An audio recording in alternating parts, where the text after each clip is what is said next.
It. Joining us now with more is General Flynn's attorney, Sidney Powell. Been a long time, Sidney. Here's what we're learning. Well, we're learning that McCabe, by the way, this is interesting, he knew the debunked dossier was needed to get the FISA applications, and he had no idea if any of it was true. And he said without the dirty Russian dossier of Hillary Clinton, that none of the FISA applications would have gone through. Oh, they all knew it was false, Sean. This was a deliberate, malevolent, concerted effort to destroy an honest man and thereby get to the President of the United States to destroy him. There's no doubt about it whatsoever. I would encourage people to read the actual documents themselves, the government's own reports, the agent's own notes. They're all attached as exhibits to the government's filing today and our filings in the last 10 days or so. It's important for people to see it for themselves, the actual evidence in the government's own handwriting and documents. What about Barack Obama knew? In other words, acting AG Sally Yates, she was actually shocked. This is when, remember, Susan Rice, on the day Donald Trump was inaugurated, went back in the White House to talk about this specific meeting.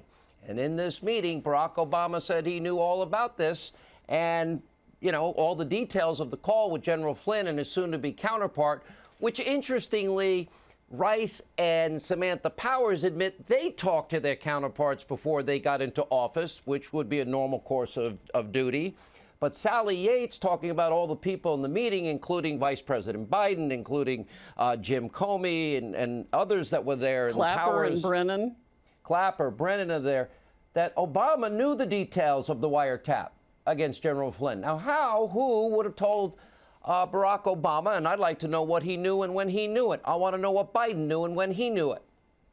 Well, probably Susan Rice and also Peter Strzok, the FBI agent who was working for both Mr. Brennan and the CIA and the FBI on the, quote, counterintelligence investigation. We have to go back at least to August 15 of 2016 when Strzok and Page text each other about the insurance policy they discussed in McCabe's office. It's the very next day, August 16, 2016, before the election, that they opened the file on General Flynn.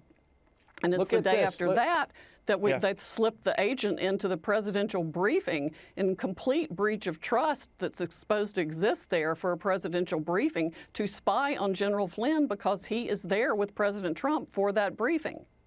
So Mary McCord, head of NSD, in her testimony about suggesting the leak of Flynn came from the Obama White House. The Ignatius column, the infamous one that was put out, Mr. Schiff, so the president was informed General Flynn had talked with his soon-to-be counterpart. That's correct. So at least in theory, the leak of information could have come from the White House. At least in theory. Go further, if you would. After you discuss it with Sally Yates, who we now know was surprised that Obama knew all of this. So when we began, so at this point in time, still President Obama was in the White House, and we were discussing, it wasn't until the incoming Vice President-elect Pence went on Face the Nation that we discussed advising the incoming White House. Is this something that a president would know about, Sidney Powell? I think we just lost Sidney, unfortunately. All right, tough times. All right, we turn to tonight's